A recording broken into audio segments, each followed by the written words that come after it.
ఇద్దరిని చంపితే కానీ వైద్యుడు కాలేడని మన పెద్దవాళ్ళు ఊరికనే అనలేదండి. ఎందుకు అలా అంటున్నానని అనుకుంటున్నారా? చికెన్ కర్రీ ఎప్పుడు చేసే విధంగా కాకుండా చాలా డిఫరెంట్గా అయితే చేశాను. టేస్ట్ అయితే అదిరిపోయిందండి. చాలా బాగుంది, నిజం చెప్తున్నాను. ఈ ప్రాసెస్లో ఒక్కసారి అయితే వండి చూడండి, అస్సలు వదిలిపెట్టరు. ముందుగా ఒక మిక్సీ జార్ అయితే తీసుకొని ఆ మిక్సీ జార్లో వేరుశనగ గుళ్ళు, జీడిపప్పు, ఎండుమిర్చి, ఎండు కొబ్బరి, జీలకర్ర, ధనియాలు, గసగసాలు వేసుకొని ఇలా మెత్తగా పౌడర్గా చేసుకొని పక్కన పెట్టేసుకోండి.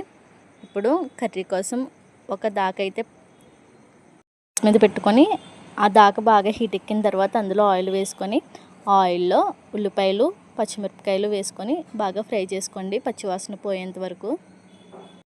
అందులో అల్లం వెల్లుల్లిపాయ పేస్ట్ కూడా వేసుకొని పచ్చివాసన అంతా కూడా పోయేంత వరకు బాగా ఫ్రై చేసుకోండి. చికెన్ తీసుకొని చికెన్ని బాగా శుభ్రం చేసుకున్న చికెన్ని ఉల్లిపాయలు మగ్గుతున్నాయి కదండి, అందులో వేసి బాగా కలుపుకోండి. చికెన్ కొంచెం మగ్గింది అని అనిపించుకున్న తర్వాత మనం మసాలా పెట్టుకున్నాం కదండి, ఆ మసాలా కూడా అందులో వేసుకొని బాగా కలుపుకోండి.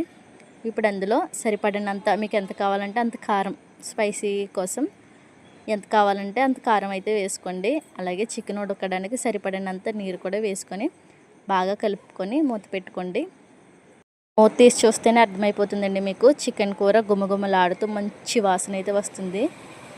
వాసనకి నిజంగా కడుపు నిండిపోతుందండి, అంత బాగుంటుందండి స్మెల్. మీరు కూడా తప్పకుండా ట్రై చేయండి, ఇంకా అస్సలు వదిలిపెట్టరు. చికెన్లోకి కానీ చపాతీలోకి కానీ చాలా అంటే చాలా టేస్టీగా ఉంటుందండి, తప్పకుండా ట్రై చేయండి. వీడియోస్ చాలామంది చూస్తున్నారు కానీ సబ్స్క్రైబ్ చేసుకోవట్లేదు. ప్లీజ్ చూసిన వాళ్ళు కేవలం 5 నెంబర్ సబ్స్క్రైబ్ చేసుకోండి ప్లీజ్.